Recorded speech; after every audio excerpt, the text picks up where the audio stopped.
Esta moça não é propriedade de ninguém, nunca foi. As palavras do fazendeiro Francisco de Sá Pimentel ecoaram pela sala principal da Fazenda Santa Cruz como um trovão em dia de céu limpo.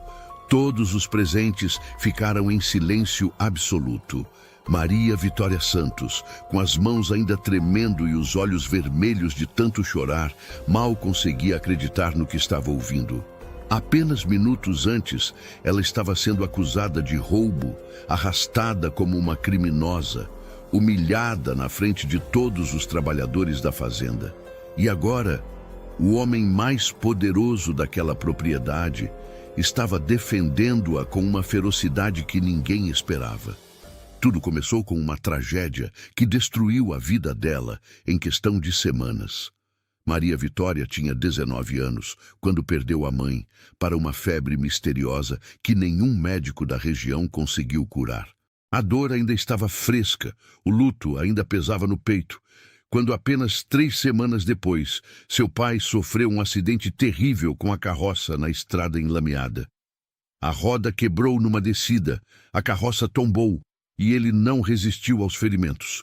Em menos de um mês, Maria Vitória ficou completamente sozinha no mundo, sem irmãos, sem tios próximos, sem ninguém que pudesse ampará-la.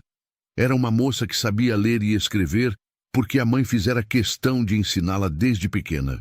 Conhecia plantas e remédios caseiros que a mãe preparava para os vizinhos. Gostava de cuidar do pequeno jardim nos fundos da casa humilde onde crescera. Mas tudo isso de nada valia quando se é mulher, jovem e órfã em pleno século XIX. Foi quando apareceu Alberto Santos, um primo distante do pai que ela mal conhecia. Ele surgiu 3 dias após o enterro, vestindo roupas boas demais para alguém que supostamente vinha ajudar a família enlutada. Os olhos dele brilhavam com uma ganância que Maria Vitória, em sua inocência e desespero, não conseguiu perceber de imediato. Alberto disse que cuidaria de tudo, que ela não precisava se preocupar, que era sua obrigação como parente mais próximo assumir as responsabilidades. Maria Vitória, perdida na dor e no medo do futuro, confiou nele. Foi o maior erro da vida dela. Em menos de 2 semanas, Alberto vendeu tudo.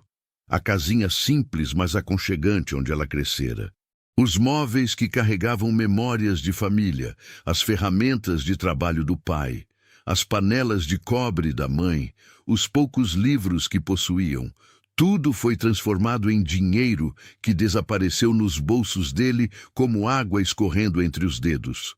E quando não sobrou mais nada para vender, Alberto vendeu a própria Maria Vitória. Ele apareceu numa manhã fria, acompanhado de um homem rude de olhar duro. Disse que ela tinha dívidas, que o pai devia dinheiro que ele, Alberto, teve que pagar. Que agora ela precisaria trabalhar para quitar essa dívida inventada. Maria Vitória tentou argumentar, disse que o pai nunca teve dívidas, que aquilo era mentira. Mas Alberto mostrou papéis com assinaturas falsificadas, e o homem rude agarrou o braço dela com força. Foi assim, sendo arrastada como um animal para o mercado, que Maria Vitória foi levada para a Fazenda Santa Cruz. A viagem durou 2 dias inteiros em uma carroça desconfortável que chacoalhava a cada buraco da estrada. Ela chorou as primeiras horas, depois as lágrimas secaram e só restou um vazio profundo no peito. Olhava para a paisagem que passava, as montanhas cobertas de mata, os cafezais intermináveis, e se perguntava se algum dia voltaria a sentir-se humana novamente. Quando a carroça finalmente parou em frente à sede da fazenda, Maria Vitória viu uma construção imponente. A casa era grande, pintada de branco, com janelas altas e uma varanda ampla. Mas o que chamou sua atenção foi o jardim lateral. Ou melhor, o que um dia fora um jardim. Agora era apenas um emaranhado de mato crescido, plantas mortas, caminhos cobertos de folhas secas. Havia algo profundamente triste naquele abandono. A porta da frente se abriu e surgiu uma mulher alta, magra, de rosto severo e olhos pequenos que pareciam avaliar tudo com desprezo. Era Dona Cecília, a governanta da fazenda. Ela desceu os degraus com passos firmes, as mãos cruzadas na frente do corpo, e examinou Maria Vitória de cima a baixo, como quem avalia uma mercadoria no mercado. "Então é essa a moça que o primo vendeu", disse Dona Cecília com voz áspera. "Parece fraca demais para o trabalho pesado, mas vamos ver se presta para alguma coisa." Maria Vitória engoliu o choro que ameaçava voltar e ergueu o queixo. Não daria a essa mulher a satisfação de vê-la quebrada. Não importava o que acontecesse, ela manteria a dignidade que a mãe sempre lhe ensinara a preservar. "Venha", ordenou Cecília, dando as costas e esperando que Maria a seguisse. "Vou mostrar onde vai dormir e quais serão suas obrigações. E que fique claro desde já, aqui não há espaço para preguiça ou choro. Trabalha direito ou sofre as consequências." Maria Vitória pegou a trouxa pequena com suas poucas roupas e seguiu a governanta pelos fundos da casa. Passaram pela cozinha enorme, onde outras mulheres trabalhavam em silêncio. Desceram uma escadinha estreita e chegaram a um corredor apertado nos fundos. Cecília empurrou uma porta que rangeu nos gonzos enferrujados. "Esse é seu quarto", anunciou com indiferença. Era um cubículo minúsculo, mal maior que um armário. Tinha uma janelinha alta demais para olhar através dela, um catre fino com um cobertor ralo e uma bacia velha num canto. O cheiro de mofo preenchia o ar. Era menos que o mínimo, mas era tudo que ela teria. "Amanhã começa antes do sol nascer", disse Cecília. "Alguém vai bater na porta, não se atrase." E com isso, a governanta saiu, fechando a porta e deixando Maria Vitória sozinha naquele espaço claustrofóbico. Ela sentou-se no catre, sentindo a palha áspera através do tecido fino do vestido, e finalmente permitiu que as lágrimas voltassem. Chorou baixinho, com medo de que alguém ouvisse, chorou pela mãe que não estava mais ali para consolá-la, pelo pai que não podia mais protegê-la, pela vida que lhe foi roubada. Mas enquanto chorava, uma pequena chama teimosa se recusava a se apagar dentro do peito dela. Era a lembrança da voz da mãe dizendo: "Filha, nunca deixe que tirem sua dignidade. Podem tirar tudo, mas isso nunca, a menos que você permita." Maria Vitória limpou as lágrimas, deitou-se no catre desconfortável e olhou para o teto manchado pela umidade. Não sabia o que o futuro reservava, mas sabia que não seria quebrada. Não facilmente, não sem lutar com tudo que tinha dentro de si. A batida na porta veio antes mesmo do primeiro raio de sol aparecer no horizonte. Maria Vitória acordou assustada, desorientada por um momento, até lembrar onde estava.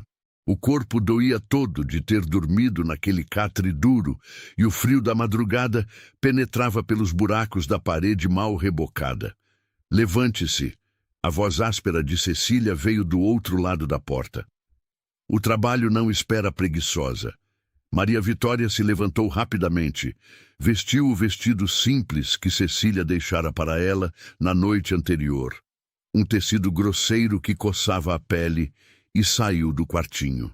A governanta já estava no corredor, segurando uma lamparina que jogava sombras sinistras nas paredes. "Primeira parada, o curral", disse Cecília, caminhando à frente sem olhar para trás. "Você vai limpar os estábulos antes do café da manhã. E não pense que vai comer antes de terminar o trabalho." O curral ficava a uma boa distância da casa principal. Quando chegaram lá, o cheiro forte de esterco bateu no rosto de Maria Vitória como uma bofetada. Cecília entregou-lhe um ancinho velho e um balde. "Limpe tudo, junte o esterco e leve para o monte lá nos fundos. Quando terminar, volte para a cozinha. Se demorar muito, fica sem comida o dia todo." E a governanta simplesmente foi embora, deixando Maria Vitória sozinha no escuro, apenas com a luz fraca da aurora começando a clarear o céu. Ela olhou para os estábulos sujos, para o ancinho na mão e sentiu a humilhação queimar no peito. Mas não havia escolha. Começou a trabalhar. Foram horas de trabalho pesado. As mãos, acostumadas apenas com bordados e cuidar de plantas, logo ficaram cheias de bolhas. As costas doíam de tanto se curvar. O cheiro nauseante grudava na roupa, no cabelo, na pele. Mas Maria Vitória não parou. Trabalhou com determinação silenciosa, recusando-se a dar a Cecília o prazer de vê-la desistir. Quando finalmente terminou e voltou para a casa, o sol já estava alto. As outras criadas já tinham tomado café e estavam em suas tarefas. Cecília olhou para ela com um sorriso cruel. Atrasada. Isso significa que perdeu o café. Vá para o tanque. Tem roupas para lavar. O tanque de pedra ficava do lado de fora da casa, exposto ao sol forte. Havia uma pilha enorme de roupas sujas esperando. Maria Vitória começou a esfregar, usando o sabão áspero que ardia nas mãos machucadas. A água gelada contrastava com o calor do sol que queimava suas costas. Ela mal conseguia sentir os dedos depois de algumas horas. Durante o almoço, as outras criadas comeram na cozinha.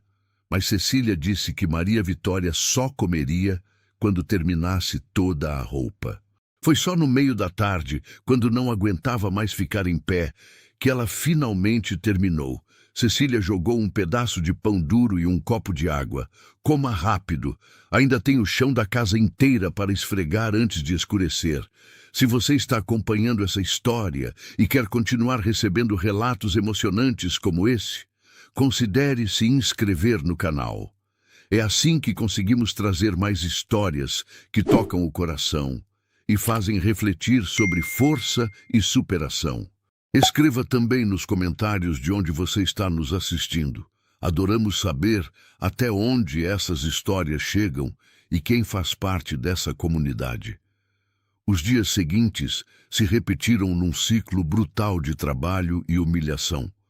Maria Vitória acordava antes do sol, trabalhava até as mãos sangrarem, era impedida de comer nas mesmas horas que as outras criadas, e só conseguia descansar quando já era noite e seu corpo não aguentava mais ficar de pé.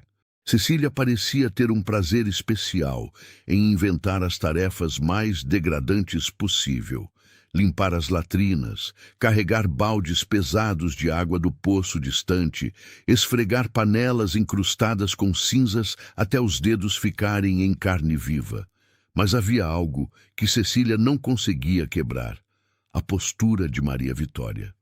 Por mais cansada que estivesse, por mais humilhada que se sentisse, ela mantinha a cabeça erguida. Não reclamava, não chorava na frente de ninguém, não implorava por clemência.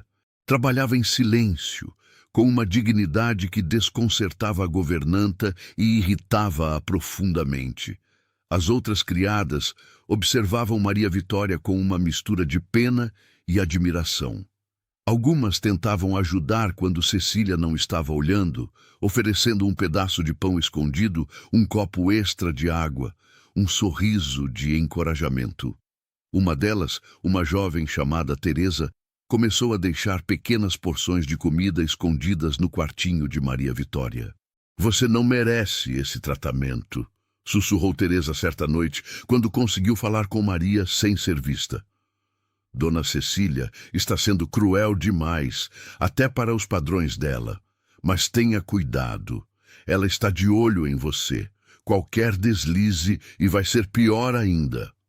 Maria Vitória agradeceu com um aceno de cabeça. Não tinha forças para palavras. Naquela noite, deitada no catre duro, olhando para o teto manchado, ela se perguntou quanto tempo conseguiria aguentar. Quanto tempo até que seu corpo simplesmente desistisse? Quanto tempo até que a chama da dignidade dentro dela finalmente se apagasse? Mas então lembrou-se de algo que a mãe costumava dizer: "As tempestades mais violentas passam, e depois delas, a terra fica mais fértil para plantar." Ela não sabia se acreditava mais nisso, mas se agarrou àquelas palavras como um náufrago se agarra a um pedaço de madeira no mar revolto. O que Maria Vitória não sabia era que alguém estava observando. Das janelas do segundo andar da casa principal, o fazendeiro Francisco de Sá Pimentel via tudo. Via como Cecília tratava a moça nova. Via como ela trabalhava sem reclamar. Via a postura ereta mesmo quando o corpo estava claramente exausto. E algo naquela cena o incomodava profundamente. Contudo, os fantasmas do próprio passado o mantinham distante, incapaz de interferir, pelo menos por enquanto. 3 semanas haviam se passado desde a chegada de Maria Vitória à fazenda Santa Cruz. 3 semanas de trabalho incessante, de humilhações diárias, de noites em que ela desabava no catre, sem forças nem para tirar os sapatos sujos. Mas naquela manhã, algo diferente estava prestes a acontecer. Cecília apareceu no quartinho com uma expressão que Maria Vitória não conseguiu decifrar. Não era o desprezo usual, mas algo parecido com satisfação maliciosa. "Hoje você tem uma tarefa nova", disse a governanta. "Venha comigo." Maria Vitória a seguiu, mas desta vez não foram para os estábulos ou para o tanque. Caminharam pelo lado da casa até chegarem a uma área cercada por um muro baixo de pedra. Cecília parou em frente a um portão de ferro enferrujado. "Este é o jardim", anunciou com voz cheia de desdém. "Estava abandonado há anos, está cheio de mato, plantas mortas, caminhos cobertos de folhas. A falecida esposa do patrão cuidava daqui, mas desde que ela morreu, ninguém mais tocou neste lugar. Você vai limpar tudo." E quando digo tudo, é tudo mesmo. Arrancar o mato, limpar os caminhos, deixar apresentável. Maria Vitória olhou para o portão fechado, o coração dando um pulo estranho no peito. Um jardim, plantas. Fazia tanto tempo que não trabalhava com a terra, não sentia aquele cheiro de verde vivo. Cecília abriu o portão e o cheiro de vegetação selvagem saiu como uma onda. O jardim estava realmente abandonado. Mato alto cobria tudo. Trepadeiras sufocavam o que restava de plantas ornamentais. Os caminhos de pedra estavam invisíveis, sob camadas de folhas mortas e terra. Havia também uma fonte de pedra no centro, rachada e seca, cheia de lixo acumulado. "Tenho 1 mês para deixar isso apresentável", disse Cecília. "Trabalhe o dia todo aqui. Vou mandar alguém trazer ferramentas e água, e nem pense em ficar descansando à sombra em vez de trabalhar. Estou de olho." A governanta saiu, fechando o portão atrás de si. E pela primeira vez em semanas, Maria Vitória se viu sozinha em um lugar que não cheirava a esterco, suor ou sabão áspero. Ela caminhou lentamente até o centro do jardim, olhando ao redor. Sob todo aquele abandono, sob o mato e as plantas mortas, ela conseguia ver o que aquilo fora um dia. Via os canteiros desenhados em curvas elegantes, via espécies que reconhecia e algo dentro dela, algo que estava adormecido há semanas, começou a despertar. Começou devagar. Arrancou o mato mais alto ao redor da fonte. Limpou as folhas secas dos caminhos e, enquanto trabalhava, suas mãos começaram a reconhecer texturas familiares. Ali, sob as trepadeiras selvagens, estava um pé de hortelã, lutando para sobreviver. Mais além, escondidas sob o mato, folhas de manjericão, e naquele canto, quase morta, mas ainda com um fio de vida, uma planta de confrei, que a mãe usava para curar ferimentos. O coração de Maria Vitória acelerou. A esposa do fazendeiro não tinha apenas um jardim decorativo, ela cultivava plantas medicinais, assim como a mãe de Maria Vitória fazia. Era como encontrar uma amiga através do tempo, alguém que compartilhava da mesma paixão. Trabalhou o dia inteiro com um empenho renovado. Não era mais apenas cumprir uma tarefa humilhante, era resgatar algo precioso que estava sendo perdido. Cada planta que salvava do mato era uma pequena vitória. Cada caminho que limpava revelava um pouco mais da beleza original daquele lugar. No final da tarde, quando o sol começava a se pôr, Maria Vitória encontrou algo que fez seu coração disparar.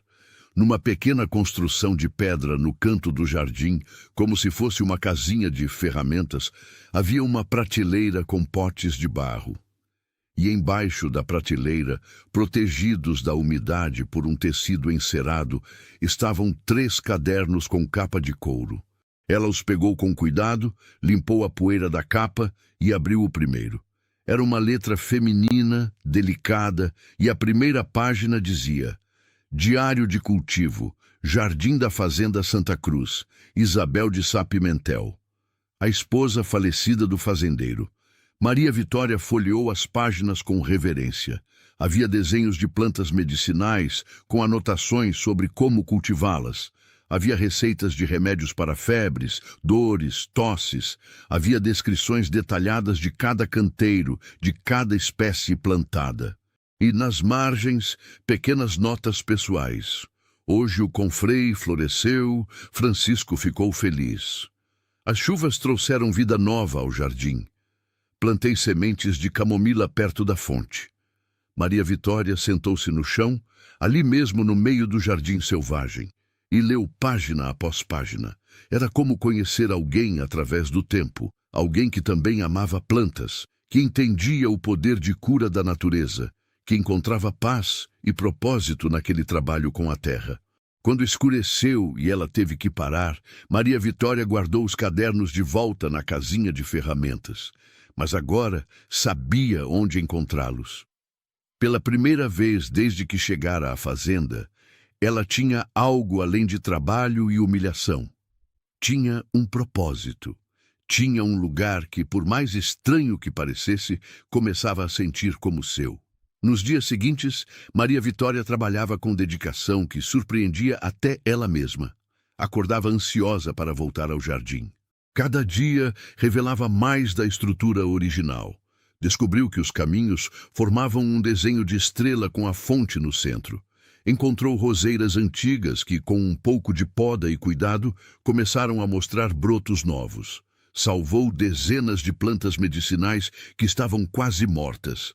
E sempre que podia, consultava os cadernos de Isabel, aprendendo sobre cada planta, sobre como ela cuidava delas, sobre as propriedades medicinais de cada uma.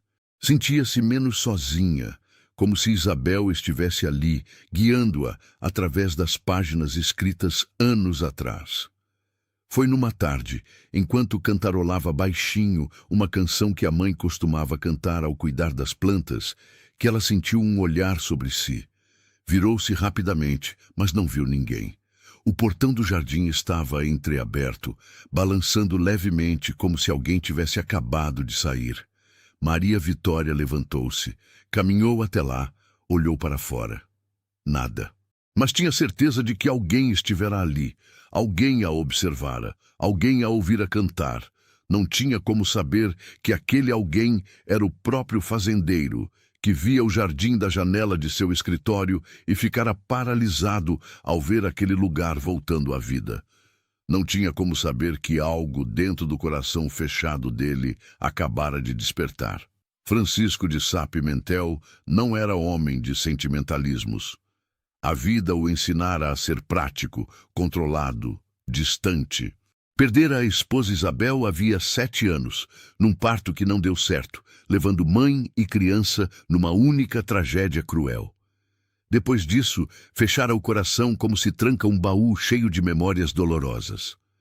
Mandara fechar o jardim que Isabel tanto amava, incapaz de olhar para aquele lugar sem sentir a dor esmagadora da perda.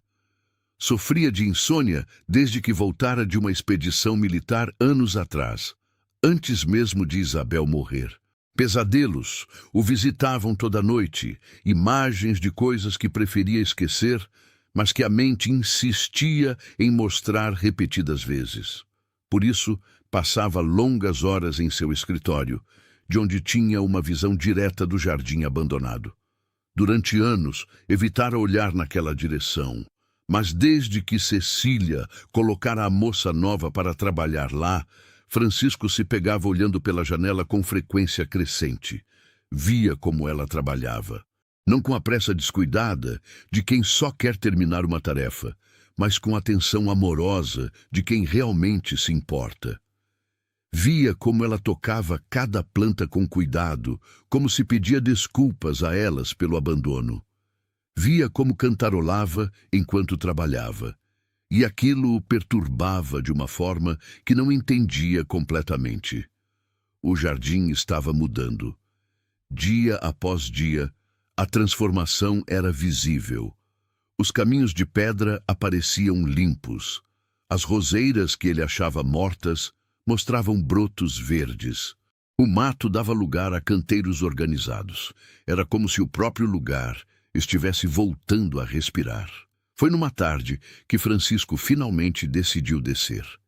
Caminhou devagar até o portão do jardim, o coração batendo de forma estranha.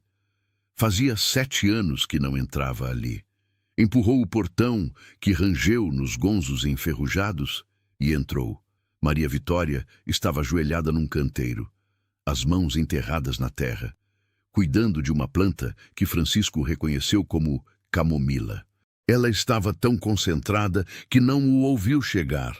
Cantarolava baixinho, uma melodia simples e bonita que ecoava suavemente pelo jardim. Francisco ficou ali, observando, até que ela finalmente sentiu a presença dele e se virou, assustada. Levantou-se rapidamente, limpando as mãos sujas na saia do vestido. "Desculpe, senhor, eu estava apenas cuidando das plantas", gaguejou ela, claramente apavorada de estar em problemas. Francisco olhou ao redor. O jardim estava irreconhecível. Limpou, organizado, com as plantas cuidadas com atenção que ele não via há anos. Sentiu algo apertar no peito, uma mistura de dor e gratidão. "Você fez um bom trabalho", disse ele, com voz que pretendia ser neutra, mas saiu mais suave do que esperava. "Obrigada, senhor." Ela baixou os olhos, como esperava-se que criadas fizessem. "Você conhece essas plantas?", observou Francisco.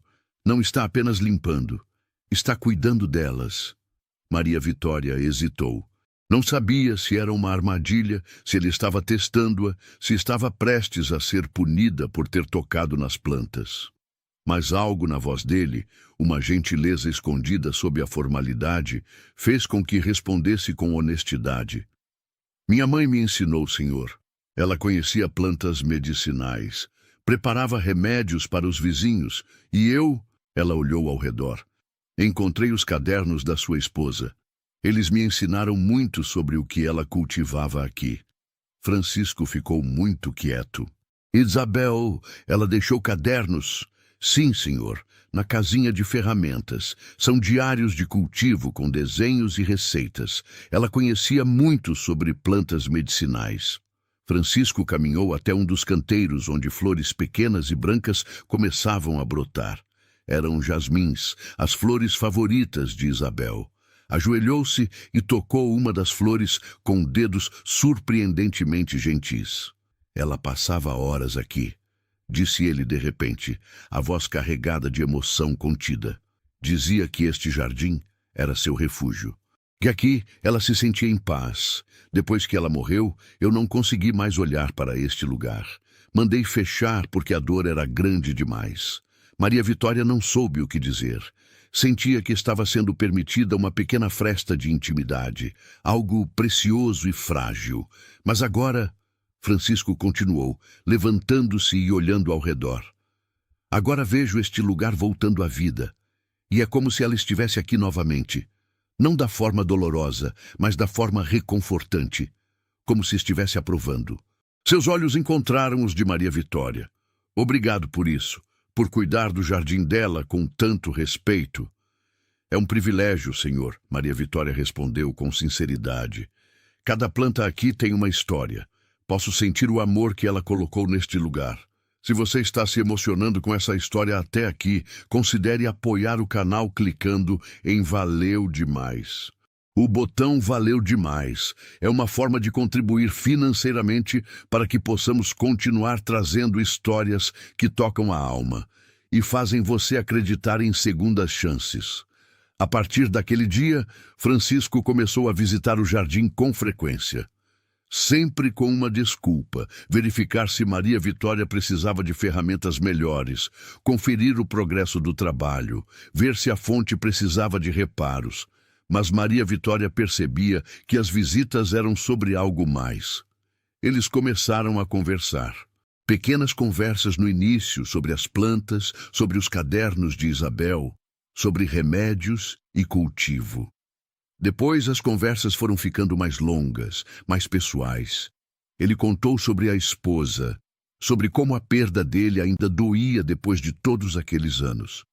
Sobre os pesadelos que não o deixavam dormir, sobre sentir-se vivo, mas não vivendo realmente. E Maria Vitória, com uma sabedoria que surpreendia para alguém tão jovem, ouvia sem julgar, sem oferecer soluções vazias, apenas com uma compreensão real nos olhos. Ela, por sua vez, contou sobre os pais, sobre a traição de Alberto, sobre sentir-se invisível desde que chegara ali. E Francisco ouvia com uma atenção que ela não recebia de ninguém há meses. Ouvia como se cada palavra importasse. Como se ela importasse. Cecília percebeu as visitas e não gostou nada. Começou a inventar tarefas extras para Maria Vitória, tentando mantê-la longe do jardim. Mas Francisco, com sua autoridade de dono da fazenda, sempre encontrava razões para que ela voltasse àquele lugar. E aos poucos, sem que nenhum dos dois percebesse completamente, algo estava crescendo entre eles. Uma conexão que ia além de patrão e empregada. Era um reconhecimento mútuo de almas feridas que encontravam, uma na outra, algo parecido com cura.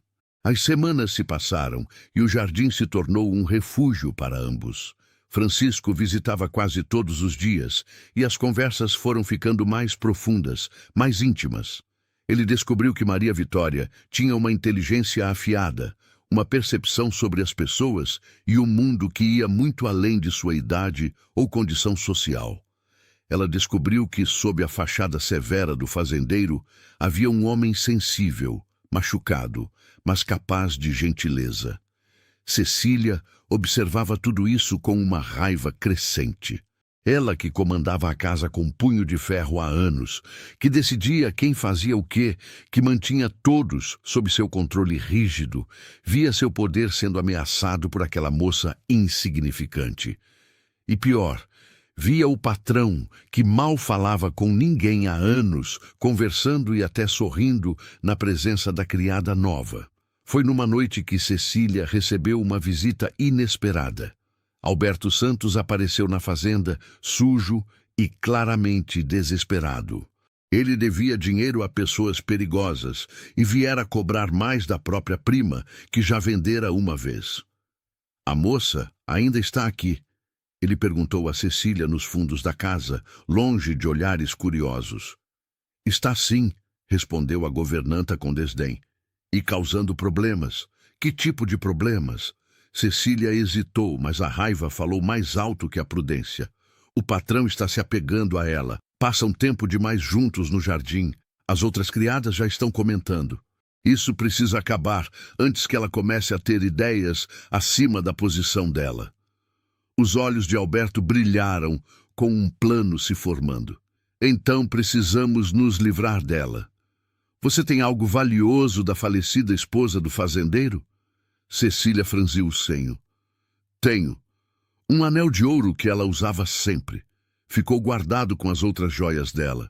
Por quê? Porque, minha cara governanta, explicou Alberto com um sorriso cruel, se esse anel aparecesse escondido no quartinho da Maria Vitória, o fazendeiro não teria escolha senão expulsá-la como ladra. Problema resolvido. Cecília deveria ter recusado. Deveria ter mandado Alberto embora. Mas a raiva, o ciúme do poder que sentia escorrer por entre os dedos, a amargura de ver o patrão finalmente saindo do luto, mas não por causa dela, tudo isso conspirou para que ela concordasse. Concordou em armar uma farsa. Concordou em destruir uma moça inocente. Concordou em cometer uma injustiça terrível. 2 dias depois, Cecília executou o plano.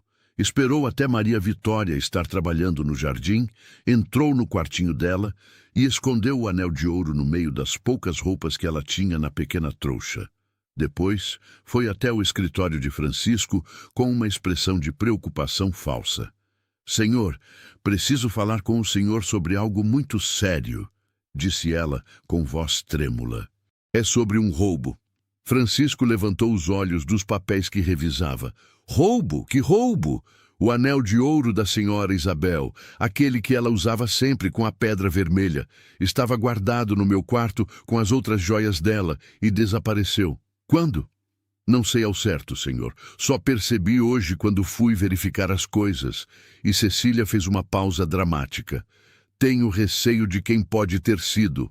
Fale». «A moça nova, senhor. A Maria Vitória. Ela tem passado muito tempo na casa ultimamente. Tem acesso a lugares onde outras criadas não entram. E o senhor tem sido muito bondoso com ela. Talvez ela tenha aproveitado dessa bondade». Francisco ficou muito quieto. Quieto demais. A expressão dele não revelava nada, mas algo frio e perigoso brilhou em seus olhos.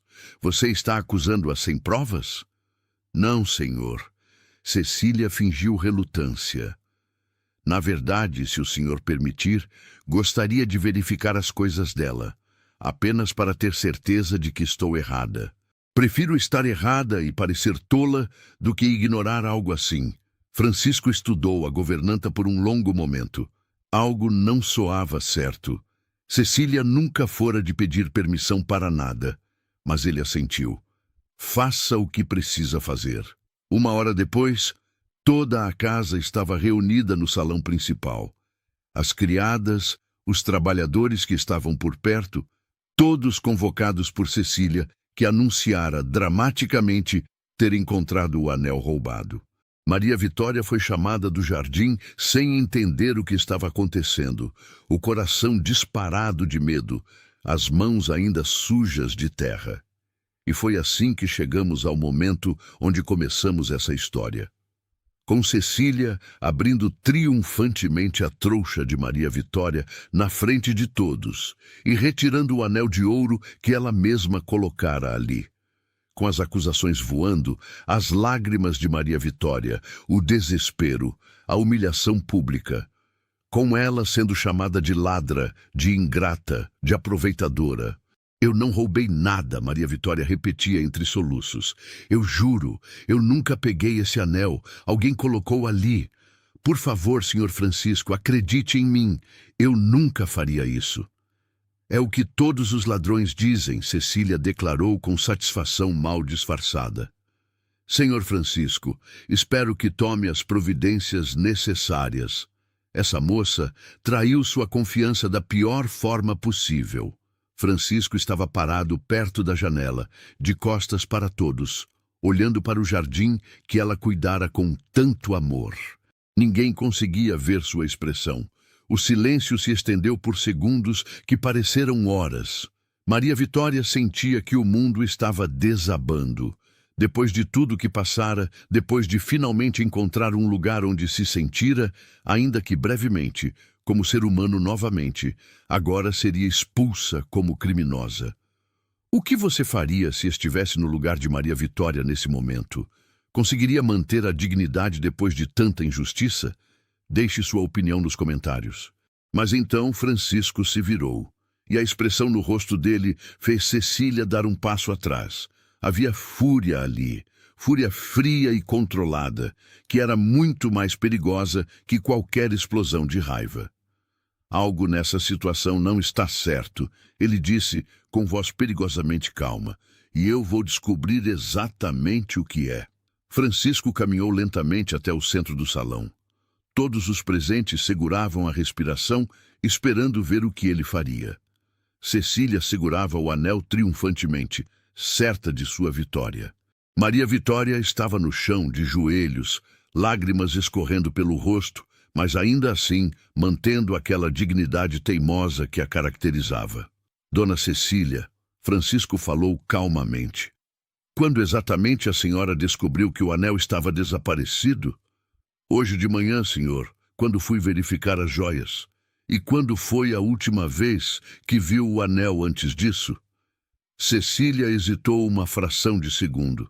Faz algumas semanas, senhor. Não costumo abrir aquela caixa com frequência. Entendo. Francisco assentiu pensativamente.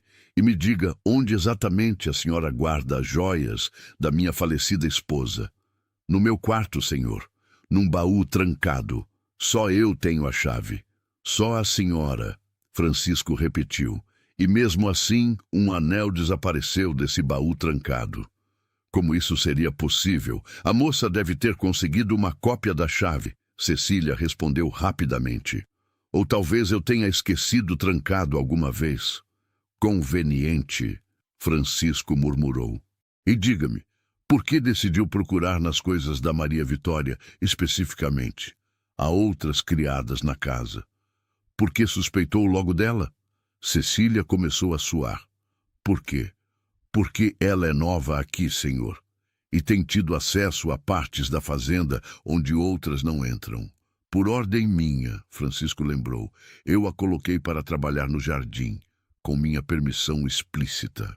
A senhora está sugerindo que dei a ela oportunidade de roubar? Não, senhor, eu apenas... Cecília estava perdendo o controle da situação. Foi então que uma voz pequena, trêmula, surgiu do fundo do salão. Era Teresa, a criada jovem que às vezes ajudava Maria Vitória escondido. Senhor Francisco, ela deu um passo à frente, as mãos tremendo. Eu tenho algo a dizer. Cecília ficou branca. Cale a boca, Teresa. Isso não é da sua conta. Mas Francisco ergueu a mão. Deixe-a falar. Teresa olhou para Maria Vitória, depois para Cecília e tomou coragem. Eu vi, senhor, 2 dias atrás. Vi Dona Cecília saindo do quartinho da Maria Vitória. Ela estava sozinha lá e parecia estar escondendo alguma coisa. Achei estranho na hora, mas não disse nada porque tenho medo da Dona Cecília. Você está mentindo, Cecília praticamente gritou. Mentindo para proteger sua amiguinha ladra. Por que mentiria, Dona Cecília? Teresa estava ganhando confiança agora. O que eu ganharia com isso? E além do mais, ela olhou ao redor. Várias de nós vimos o senhor Alberto Santos rondando a fazenda esses dias. Ele e a Dona Cecília conversaram sozinhos nos fundos. Todo mundo viu. Um murmúrio percorreu os presentes. Francisco ficou muito quieto, processando a informação. Depois olhou para Cecília com uma intensidade que fez a governanta recuar. Alberto Santos esteve aqui? Por que não fui informado? Ele só veio buscar notícias da prima, Cecília gaguejou. Não achei necessário incomodar o senhor. Notícias da prima que ele vendeu como mercadoria, Francisco disse friamente. Que interesse caridoso. E os dois conversaram sozinhos. Sobre o quê? Assuntos sem importância. Francisco deu 2 passos na direção dela. Dona Cecília, a senhora tem trabalhado nesta fazenda por quantos anos? 15 anos, senhor. 15 anos durante os quais confiei na senhora completamente. Dei-lhe autoridade sobre toda a casa. Acreditei na sua integridade. E agora descubro que esconde visitas, que entra em quartos de criadas sem razão aparente, que faz acusações convenientes. Senhor, eu posso explicar. Então explique, a voz dele era de aço. Explique por que Teresa a viu no quarto da Maria Vitória 2 dias antes de subitamente descobrir que um anel estava faltando. Explique por que se encontrou secretamente com o homem que vendeu essa moça. Explique por que tudo isso acontece exatamente quando a senhora claramente não aprova a atenção que tenho dado a Maria Vitória. O silêncio era absoluto. Cecília abriu e fechou a boca, mas nenhuma palavra saiu. A expressão no rosto dela estava mudando, passando de indignação para pânico, para finalmente derrota. Não foi o senhor Alberto quem colocou essa ideia na cabeça da senhora. Francisco continuou implacavelmente. Foi a senhora quem armou isso porque não suporta ver uma criada recebendo tratamento respeitoso, porque vê seu poder sendo ameaçado, porque está mais preocupada em manter controle do que em fazer o que é certo. Lágrimas começaram a correr pelo rosto de Cecília, mas não eram lágrimas de tristeza, eram de raiva, de humilhação, de ver sua posição desmoronando na frente de todos. Ela não merece sua atenção, Cecília finalmente explodiu. É uma simples criada, uma ninguém. O senhor está desonrando a memória da senhora Isabel ao se importar com essa. Cuidado, Francisco a interrompeu com voz perigosa. Muito cuidado com o que vai dizer agora. Mas Cecília estava além do controle. A amargura de anos jorrou como veneno. A senhora Isabel era uma dama, uma mulher de verdade, e o senhor passa horas no jardim dela com uma criada qualquer que mal sabe onde é seu lugar.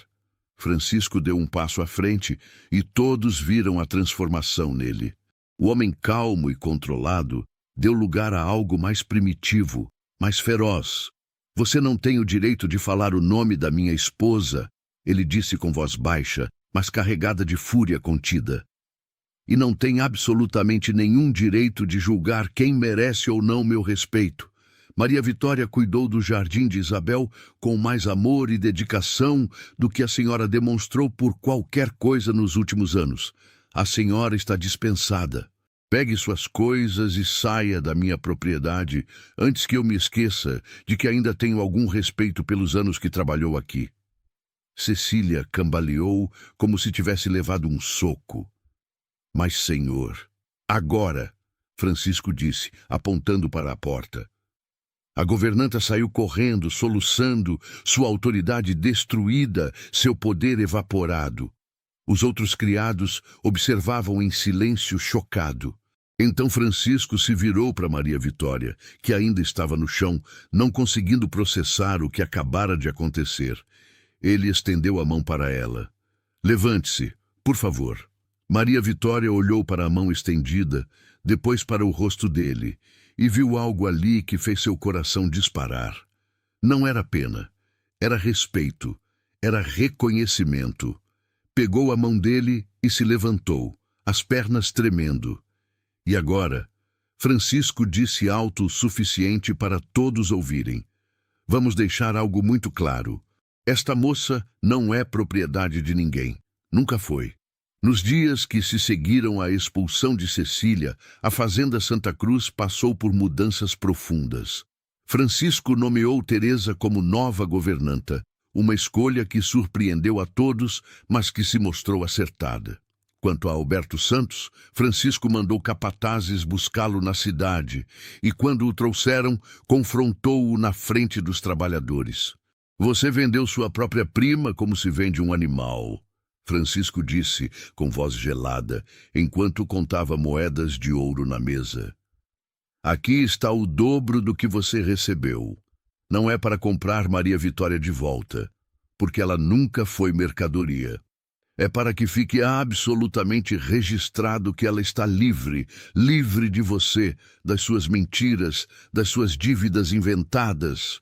Pegou os papéis falsos que Alberto havia usado, rasgou-os em pedaços pequenos e jogou no rosto dele. E se eu o vir rondando esta fazenda novamente, ou se souber que tentou incomodar Maria Vitória de qualquer forma, vou garantir pessoalmente que passe o resto de seus dias miseráveis lamentando essa decisão. Está absolutamente claro. Alberto saiu correndo com o dinheiro e nunca mais foi visto naquela região. Maria Vitória foi transferida para um quarto melhor, com janela de verdade que dava para o jardim, cama confortável, um espaço onde podia respirar. Mas mais do que isso, Francisco a liberou formalmente de qualquer obrigação de trabalho como criada. Você é livre. Ele disse numa conversa particular no jardim, sentados no banco de pedra que ela limpara semanas atrás. Livre para ir embora, começar vida nova em outro lugar. Tenho contatos na cidade que podem ajudá-la a encontrar trabalho decente, moradia apropriada. E ele hesitou, olhando-a com uma intensidade que fez o coração dela acelerar. Ou pode ficar aqui. Não como criada, mas como alguém que eu gostaria muito que ficasse. Os olhos de Maria Vitória se encheram de lágrimas. Por quê? Por que está fazendo tudo isso por mim? Francisco deu um passo mais perto. Porque quando olho para você, não vejo uma criada, não vejo alguém inferior. Vejo uma mulher inteligente, forte, digna. Vejo alguém que me fez lembrar que ainda estou vivo. Vejo alguém que trouxe vida de volta ao jardim de Isabel e, sem perceber, trouxe vida de volta a mim também. As palavras ficaram suspensas no ar entre eles. Maria Vitória mal conseguia respirar. Mas sou apenas, ela começou. Não, Francisco a interrompeu gentilmente. Você nunca foi apenas nada. E se ficar, precisa entender que não será como empregada. Será como... Ele buscou as palavras certas. Como alguém cortejada, com todo o respeito e propriedade que isso implica. Porque eu gostaria, se você permitir, de cortejar você adequadamente. Maria Vitória sentiu o mundo girar. Um fazendeiro respeitado querendo cortejá-la. A ela, que chegara ali como mercadoria, que fora humilhada e desprezada. Parecia impossível, parecia um sonho. E se a sociedade não aprovar? Ela perguntou em voz baixa. As pessoas vão falar, vão dizer que sou aproveitadora, que você perdeu o juízo, que falem, Francisco disse simplesmente. Vivi anos demais me importando com o que pensam, com medo de sentir porque dói perder. Mas você me mostrou que a dor da solidão é pior que o risco de amar novamente. Então que digam o que quiserem. Se você aceitar, enfrentaremos juntos. Maria Vitória olhou para aquele homem que a vira quando ela era invisível, que a defendera quando ela não tinha voz, que a respeitara quando o mundo a tratava como lixo, e soube que a resposta só poderia ser uma. Eu fico. Ela sussurrou. E aceito ser cortejada por você. O sorriso que iluminou o rosto de Francisco foi a coisa mais bonita que Maria Vitória já vira. Nas semanas seguintes, Francisco cortejou Maria Vitória com uma dedicação que espantou a todos. Caminhadas pelo jardim ao entardecer, conversas longas sob a sombra das árvores. Pequenos presentes, livros sobre plantas medicinais, sementes raras que ele mandava buscar na cidade. E sempre, sempre, o respeito absoluto pela reputação e dignidade dela. Mas como Maria Vitória previra, as línguas começaram a balançar. Fazendeiros vizinhos comentavam com escândalo. Mulheres da sociedade local viravam a cara quando encontravam com eles. Alguns conhecidos de Francisco pararam de visitá-lo, chocados com sua escolha. Houve até uma tentativa de intervenção. Um grupo de fazendeiros veio numa tarde dizendo que era para o próprio bem de Francisco, que ele estava cometendo um erro, que estava rebaixando seu status, manchando seu nome, desonrando a memória da falecida esposa. Francisco os ouviu em silêncio.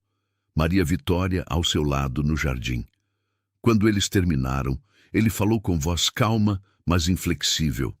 A memória da minha esposa não é desonrada por eu escolher amar novamente. Isabel queria que eu fosse feliz. Ela me fez prometer, antes de morrer, que eu não viveria o resto da vida preso ao luto. E quanto ao meu status, bem, se ele depende de menosprezar alguém por nascer em berço mais humilde, então é um status que não me interessa manter. Maria Vitória tem mais dignidade no dedo mínimo do que muitos da nossa classe têm no corpo inteiro. E vou me casar com ela, com a aprovação de vocês ou sem. Os fazendeiros saíram indignados. Mas Francisco não se abalou. 2 semanas depois, na capelinha da fazenda, com apenas os trabalhadores da propriedade como testemunhas, Francisco de Sá Pimentel se casou com Maria Vitória Santos. Foi uma cerimônia simples. Ela usava um vestido branco modesto que Teresa e as outras mulheres da fazenda ajudaram a costurar, com flores do jardim entrelaçadas nos cabelos. Ele usava seu melhor terno. O padre, que conhecia Francisco há anos e via a felicidade real em seus olhos, conduziu a cerimônia com uma alegria que contagiou a todos. Quando chegou a hora dos votos, Francisco segurou as mãos de Maria Vitória e falou com voz clara para que todos ouvissem. Você chegou aqui como prisioneira das circunstâncias, mas olhei para você e vi liberdade, vi força, vi tudo o que havia perdido a esperança de encontrar novamente. Prometo honrar você todos os dias da minha vida. Prometo que nunca mais se sentirá invisível, porque será a pessoa mais importante do meu mundo. Maria Vitória, com lágrimas escorrendo livremente, respondeu: Você me viu quando eu era nada para o mundo. Me deu dignidade quando haviam me tirado tudo. E me mostrou que o amor verdadeiro não conhece barreiras criadas pelos homens. Prometo estar ao seu lado em todas as tempestades. Prometo que juntos cultivaremos algo lindo sobre as ruínas do que fomos. E assim, contra todas as expectativas, contra todos os julgamentos, Maria Vitória e Francisco se tornaram marido e mulher. A festa foi simples, mas alegre, com música, comida farta e risos que ecoaram pela fazenda até tarde da noite. 2 anos haviam se passado desde aquele casamento simples na capela da fazenda, e que 2 anos tinham sido. Maria Vitória estava no jardim, uma mão apoiada na barriga arredondada, grávida de 7 meses do segundo filho. O primeiro, um menino que chamaram de Gabriel, brincava entre os canteiros de flores sob os cuidados atentos de Teresa. A fazenda Santa Cruz prosperava como nunca antes. Com Maria Vitória ao lado de Francisco, trazendo seu conhecimento sobre plantas medicinais, eles haviam diversificado as atividades da fazenda. Agora, produziam não apenas café, mas também ervas medicinais que vendiam para boticários de toda a região. A renda aumentara consideravelmente, e junto com ela veio o respeito que ninguém podia negar. Mas a mudança mais significativa tinha sido no jardim. Maria Vitória o transformara não apenas num lugar de beleza, mas também de aprendizado. Todas as tardes, ela dava aulas para as crianças da fazenda e da região, ensinando-as sobre plantas, sobre leitura, sobre como preparar remédios simples. O jardim, que estivera morto e abandonado por anos, agora vivia cheio de vozes infantis, de descobertas, de vida. No início, alguns fazendeiros vizinhos criticaram. Diziam que Francisco estava dando ideias acima da posição para crianças que deveriam apenas trabalhar. Mas quando essas mesmas crianças começaram a ajudar suas famílias com conhecimentos úteis, até os críticos tiveram que admitir que havia valor naquela iniciativa. A sociedade local eventualmente se acostumou com o casamento de Francisco e Maria Vitória. Alguns nunca aceitaram e continuaram mantendo distância. Mas outros, especialmente os mais jovens, começaram a visitar a fazenda novamente. Viam a felicidade real de Francisco, algo que ninguém conseguira despertar nos 7 anos de viuvez dele. Viam como Maria Vitória administrava tudo com graça e inteligência. E lentamente, muito lentamente, as portas que haviam se fechado começaram a se abrir de novo. Francisco estava diferente. Os pesadelos que o atormentavam por anos diminuíram drasticamente. Ele dormia melhor, sorria mais, parecia ter finalmente feito as pazes com os fantasmas do passado. E todos que o conheciam sabiam que a mudança tinha nome: Maria Vitória. Naquela tarde específica, enquanto Maria Vitória observava o filho brincar entre as flores que ela plantara, Francisco saiu de casa e veio se juntar a ela no jardim. Colocou um braço ao redor dela com cuidado, consciente da barriga grande. "Em que está pensando?" ele perguntou. "Em como a vida é estranha", ela respondeu, encostando a cabeça no ombro dele. "Há 2 anos eu era tratada como menos que nada. Dormia num cubículo, trabalhava até as mãos sangrarem, era chamada apenas de criada. E agora ela olhou ao redor, para o jardim florescente, para o filho brincando, para a casa que agora era seu lar. Agora tenho tudo isso. Um marido que me ama, um filho lindo, outro a caminho, um jardim cheio de vida, crianças aprendendo. Às vezes, preciso me beliscar para ter certeza de que não é sonho.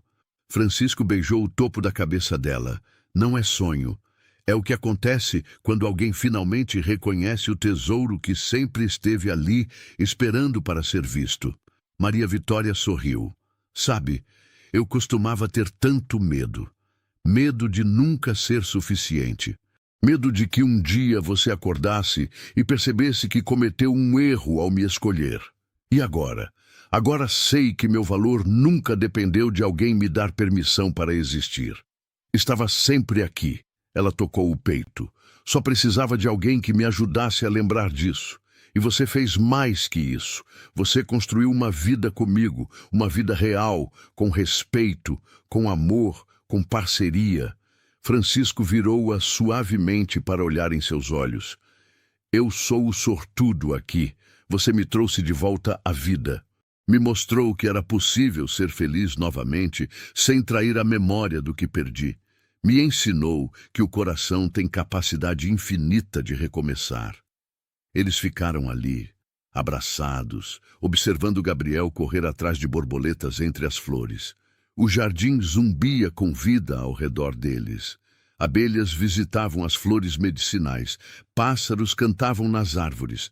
As plantas que Maria Vitória salvara do abandono cresciam fortes e saudáveis. Tudo funcionava com uma harmonia que só existe quando as coisas são cultivadas com amor e cuidado. Do portão da fazenda, um visitante chegava. Era um homem de meia idade, bem vestido, que desceu de uma carruagem elegante. Teresa foi recebê-lo e logo veio até o jardim com notícias.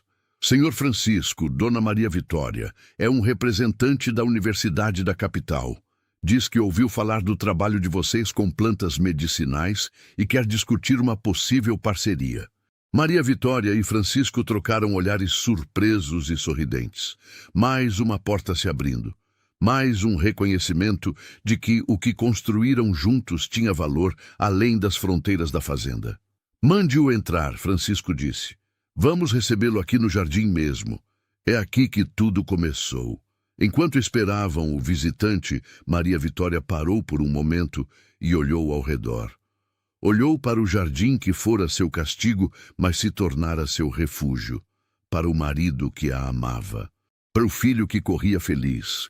Para a barriga onde crescia outra vida. Para as plantas que salvara e que agora floresciam. Para tudo que haviam construído sobre as cinzas de tragédias e injustiças passadas. E soube, com uma certeza profunda, que tinha encontrado algo que nenhuma circunstância poderia tirar. Não era a fazenda, não era a posição social, não eram os bens materiais, era o conhecimento de seu próprio valor. Era a certeza de que dignidade não é dada por outros, é algo que carregamos dentro de nós.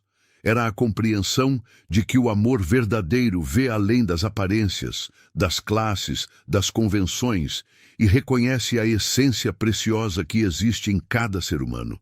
Maria Vitória chegara àquele lugar como mercadoria, fora vendida, humilhada, desprezada. Mas através de tudo isso, mantivera acesa a chama da dignidade. E quando Francisco olhara para ela, não vira uma simples empregada. Vira o maior tesouro da vida dele. Vira a mulher que o traria de volta à vida. Vira a parceira com quem cultivaria um futuro que honrava o passado, sem ficar preso nele. E assim, 2 anos depois daquele casamento que escandalizara a sociedade, a Fazenda Santa Cruz se tornara um exemplo. Não apenas de prosperidade material, mas de algo muito mais valioso. De que é possível construir uma vida baseada em respeito mútuo, em reconhecimento do valor de cada pessoa, em amor que transcende barreiras artificiais criadas pelos homens. A história de Maria Vitória e Francisco prova que, às vezes, o maior tesouro não é aquele que brilha ou que todos reconhecem imediatamente.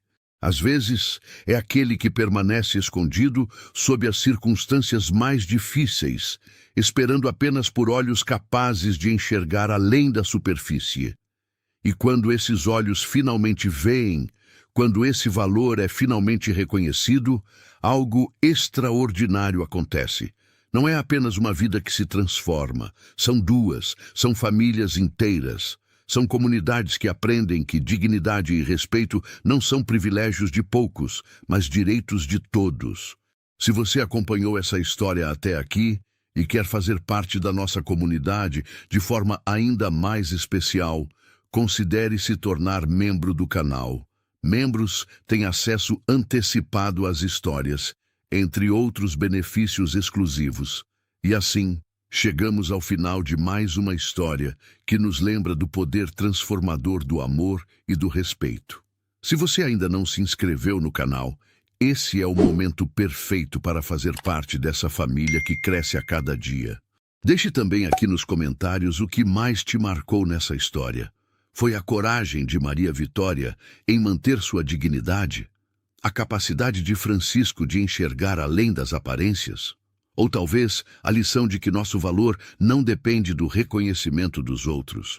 Queremos saber sua opinião e como essa história te impactou. Muito obrigado por estar aqui e por fazer parte dessa comunidade especial. Você é muito importante para esta comunidade. Nos encontramos na próxima história. Até lá!